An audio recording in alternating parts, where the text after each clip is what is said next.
আসসালামু আলাইকুম। আজকে আমরা জানবো একজন ব্যক্তির দুটা বউ আছে। এখন দুইজন স্ত্রী থাকলে আমরা জানি যে আপনার 10টাও যদি স্ত্রী থাকে তাহলে আপনার মোট জমির 2 আনা সম্পত্তি তাদের মাঝে বন্টন করা হবে। সাপোজ একজনের দুইটা বউ আছে, উনি মারা যাওয়ার পর ওনার যে সম্পত্তি থাকবে সেখান থেকে 2 আনা সম্পত্তি তাদের মাঝে ভাগ করে দেওয়া হবে, 1 আনা করে। কিন্তু এখানে আরেকটা কথা আছে যে সাপোজ যে মানে স্বামীর আগে যদি স্ত্রী মারা যায় তাহলে ওই সম্পত্তি থেকে ওই স্ত্রী বঞ্চিত হয়।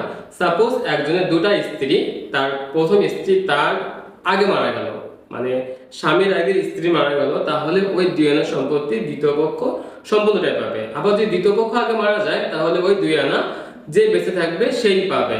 কিন্তু এখানে আরেকটা কথা আছে যে প্রথম পক্ষ বা দ্বিতীয় পক্ষ যে স্বামীর আগে